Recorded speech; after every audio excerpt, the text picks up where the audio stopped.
Hello friends, સ્વાગત છે exam today પર.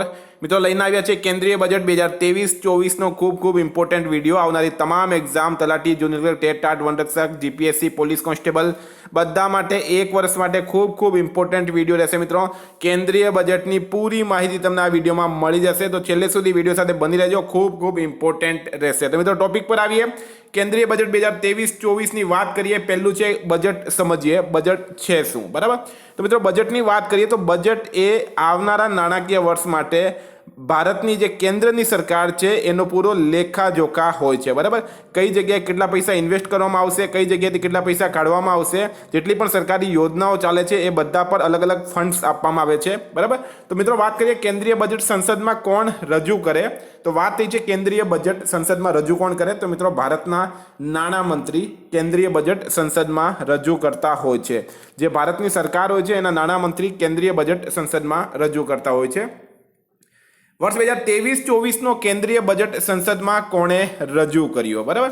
તો હવે ભારતના હાલમાં નાણામંત્રી કોણ છે મિત્રો, તો એ છે નિર્મલા સીતારમણ. તો નિર્મલા સીતારમણે વર્ષ 2023-24નો કેન્દ્રીય બજેટ રજૂ કર્યો. ભારતનું નાણાકીય વર્ષ કયું છે, તો 1 માર્ચથી 31 એપ્રિલ સુધીનો ભારતનો નાણાકીય 1 એપ્રિલથી 31 માર્ચ સુધીનો નાણાકીય વર્ષ હોય છે ભારતનું. 2023-24નો કેન્દ્રીય બજેટ નિર્મલા સીતારમણે રજૂ કર્યું છે.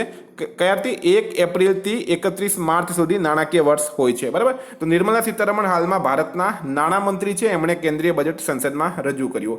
નિર્મલા સીતારમણે સળંગ 5મી વખત કેન્દ્રીય બજેટ રજૂ કર્યું છે. હાલમાં નરેન્દ્ર મોદી સરકારમાં નાણામંત્રી છે તેઓ.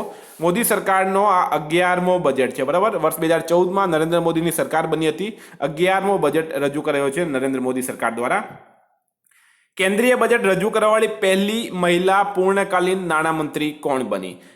એક મહિલા જેઓ પૂર્ણકાલીન નાણામંત્રી છે, બરાબર. એના પહેલા પણ મહિલા દ્વારા બજેટ રજૂ કરાયો હતો, પણ તેઓ નાણામંત્રી નહીં હતા. આ વખતે જે નિર્મલા સીતારમણ છે પૂર્ણ નાણામંત્રી છે અને એમણે કેન્દ્રીય બજેટ રજૂ કર્યું છે. તો નિર્મલા સીતારમણ રાઈટ આન્સર થશે. 5મી વખત એમણે બજેટ રજૂ કર્યું છે. બજેટ રજૂ કરવાવાળી પહેલી મહિલા કોણ હતી, બરાબર. મિત્રો અહીંયા નાણામંત્રીની વાત નહીં થતી, બરાબર, ખાલી મહિલાની વાત થઈ રહી છે. તો એ હતી ઇન્દિરા ગાંધી. બજેટ રજૂ કરવાવાળી પહેલી મહિલા હતી ઇન્દિરા ગાંધી. ખૂબ ઇમ્પોર્ટન્ટ રહેશે. ઇન્દિરા ગાંધીએ 1970માં વડાપ્રધાન તરીકે બજેટ રજૂ કર્યો હતો. તો આ પણ ઇમ્પોર્ટન્ટ રહેશે.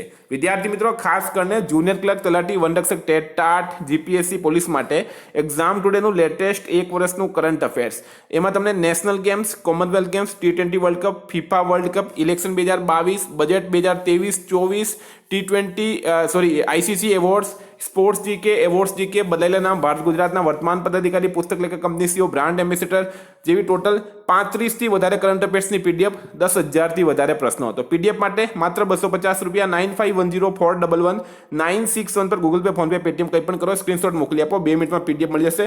અત્યાર સુધીમાં તમામ એક્ઝામમાં 100% કરંટ અફેર પૂછાયું છે. 10,000થી વધારે પ્રશ્નો છે. નેક્સ્ટ છે સૌથી વધુ બજેટ રજૂ કરવાવાળી મહિલા નાણામંત્રી કોણ બની? સૌથી વધુ બજેટ રજૂ કરવાવાળી મહિલા નાણામંત્રી, તો મિત્રો એ છે નિર્મલા સીતારમણ, બરાબર. નિર્મલા સીતારમણે ટોટલ 5 વખત બજેટ રજૂ કર્યું છે. ઇન્દિરા ગાંધીએ 2 વખત રજૂ કર્યું હતું. નેક્સ્ટ બંધારણના કયા આર્ટિકલમાં કેન્દ્રીય બજેટના વાર્ષિક નાણાકીય વિતરણની વ્યાખ્યા આપેલી છે? ટૂંકમાં તમે આ પ્રશ્નને એમ પણ પૂછી શકો કે ભાઈ બજેટની વ્યાખ્યા કયા આર્ટિકલમાં છે? તો ફ્રેન્ડ રાઈટ આન્સર છે આર્ટિકલ 112, બરાબર. આર્ટિકલ 112માં બજેટની વ્યાખ્યા આપવામાં આવેલી છે. બ્રિટિશ ભારતનો પહેલો બજેટ કોણે રજૂ કર્યો? ફ્રેન્ડ અહીંયા તમને ક્લિયર કરી દઉં કે બજેટ કરતાં બજેટને રિલેટિવ પ્રશ્નો વધારે પૂછવામાં આવે છે એક્ઝામમાં. અત્યારે આ સૌથી ટ્રેન્ડિંગ ટોપિક છે. તો બ્રિટિશ ભારતનો પહેલો બજેટ રજૂ કર્યો કોણે? જેમ્સ વિલ્સને, બરાબર. જેમ્સ વિલ્સને કર્યો છે. જેમ્સ વિલ્સને 7 એપ્રિલ 1860ના રોજ બજેટ રજૂ કર્યું. બ્રિટિશ ભારતની વાત થઈ છે અહીંયા. હવે છે સ્વતંત્ર ભારતનો પહેલો બજેટ કોણે રજૂ કર્યો? તો સ્વતંત્ર ભારત એટલે કે આપણો દેશ 15 ઓગસ્ટ 1947ના રોજ આઝાદ થાય છે. એના પછી જે નેક્સ્ટ બજેટ આવ્યો મિત્રો એ કોણે રજૂ કર્યો તો એ કર્યો છે આર.કે. ષણમુગમ શેટ્ટીએ. આર.કે. ષણમુગમ શેટ્ટીએ કર્યો છે. 26 નવેમ્બર 1947ના રોજ એમણે બજેટ રજૂ કર્યું. તો આ પણ ઇમ્પોર્ટન્ટ રહેશે મિત્રો એક્ઝામની દ્રષ્ટિએ, યાદ રાખવાનું, આમાં કન્ફ્યુઝ નહીં થતા. હવે છે પ્રજાસત્તાક ભારતનો પહેલો બજેટ કોણે રજૂ કર્યો. હવે પ્રજાસત્તાક ભારત એટલે શું? તો મિત્રો પ્રજાસત્તાક ભારત એટલે કે આપણું બંધારણ લાગુ થઈ ગયો. તો આપણું બંધારણ 26 જાન્યુઆરી 1950ના રોજ લાગુ થાય છે અને જ્હોન મથાઈ દ્વારા 28 ફેબ્રુઆરી 1950ના રોજ બજેટ રજૂ કરવામાં આવે. ફરીથી ક્લિયર કરી દઉં, બ્રિટિશ ભારતનો પ્રથમ બજેટ રજૂ કર્યો જેમ્સ વિલ્સને, સ્વતંત્ર ભારતનો પહેલો બજેટ રજૂ કર્યો આર.કે. ષણમુગમે અને પ્રજાસત્તાક ભારતનો પહેલો બજેટ રજૂ કર્યો છે જ્હોન મથાઈએ. જરાક પણ કન્ફ્યુઝ નહીં થતા. સૌથી વધુ વખત બજેટ રજૂ કરવાનો રેકોર્ડ કોની પાસે છે?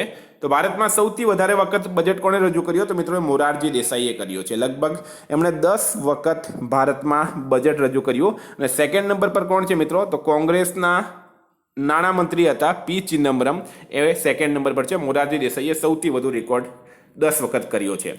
ભારતમાં વડાપ્રધાન તરીકે કોણે બજેટ રજૂ કર્યું? આ પણ ઇમ્પોર્ટન્ટ રહેશે. ભારતમાં વડાપ્રધાન તરીકે કોણે બજેટ રજૂ કર્યું? તો મિત્રો એ કર્યું છે ઇન્દિરા ગાંધી, રાજીવ ગાંધી અને જવાહરલાલ નહેરુ. આ ત્રણે એઝ એ વડાપ્રધાન બજેટ રજૂ કર્યું હતું. ઉપરના તમામ રાઈટ આન્સર થશે આમાં.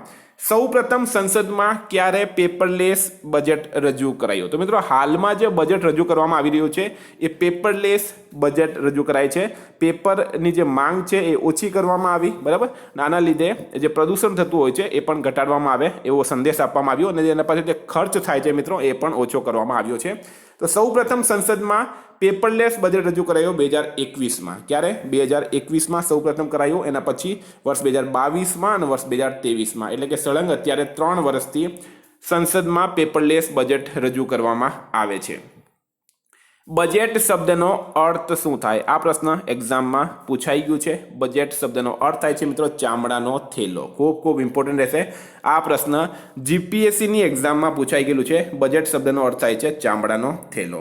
હવે છે મિત્રો કેન્દ્રીય બજેટ 2023-24ની મુખ્ય જાહેરાત, એટલે કે હાલમાં જે નિર્મલા સીતારમણે આવનારા નાણાકીય વર્ષ માટે જે બજેટની જાહેરાત કરી એની મુખ્ય ટોપિક્સની આપણે વાત કરીએ તો સૌથી પહેલું આવે છે ઇન્કમ ટેક્સ, બરાબર. ઇન્કમ ટેક્સ પર બધાની જ નજર હોય. તો 0 થી 3 લાખ સુધી કોઈની ઇન્કમ હોય તો એના પર કોઈ ટેક્સ લાગશે નહીં. 3 થી 6 લાખ પર 5% ટેક્સ લાગશે અને 6 થી 9 લાખ પર 10% ટેક્સ લાગવામાં આવશે. 9 થી 12 લાખ પર 15% ટેક્સ અને 12 થી 15 લાખ પર 20% ટેક્સ લાગવામાં આવશે. 15 લાખથી ઉપર પર 30% ટેક્સ લગાડવામાં આવશે. તો મિત્રો ટૂંકમાં વાત કરીએ નવી ટેક્સ વ્યવસ્થા મુજબ 7 લાખ સુધી તમને કોઈ પણ ટેક્સ ભરવાનું રહેશે નહીં.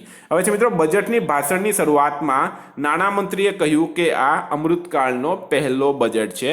આ પ્રશ્ન પણ એક્ઝામમાં પૂછાઈ શકે કે ભાઈ બજેટની શરૂઆતમાં નાણામંત્રીએ શું કહ્યું? તો અમૃતકાળનો પહેલો બજેટ છે એવું કહ્યું છે.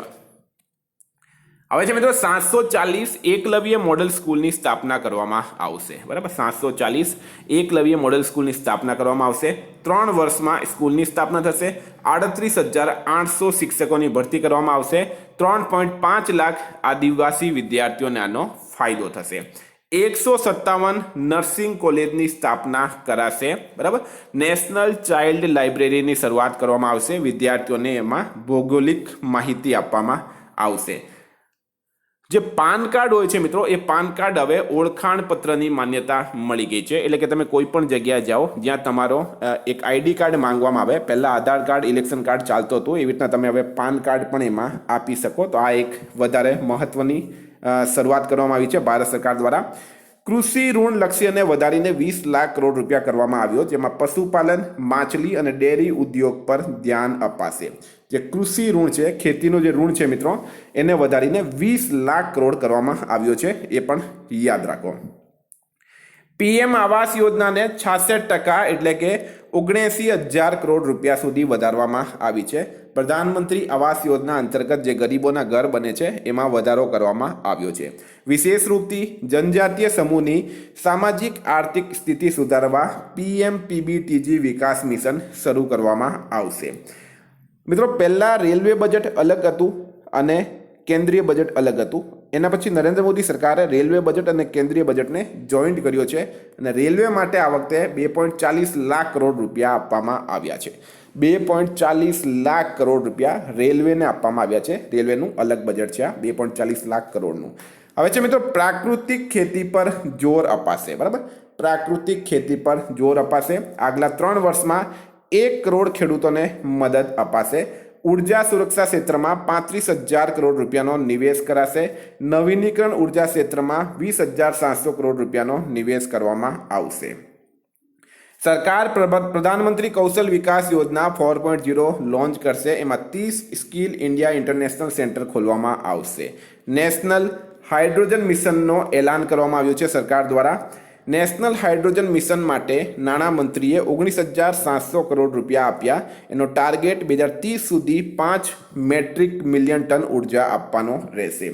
5G સેવાઓના વિકાસ માટે 1,000 લેબની સ્થાપના કરાશે. આર્ટિફિશિયલ ઇન્ટેલિજન્સની સ્ટડી માટે 3 સેન્ટર ઓફ એક્સિલન્સની સ્થાપના કરવામાં આવશે.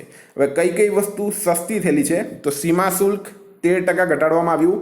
રમકડા સસ્તા થયા. સાયકલ, ટીવી, ઓટોમોબાઈલ સસ્તા થયા છે. મોબાઈલ અને ફોનના કેમેરાના લેન્સ સસ્તા થયા. આયન બેટરી પર 1%ની છૂટ આપવામાં આવી છે.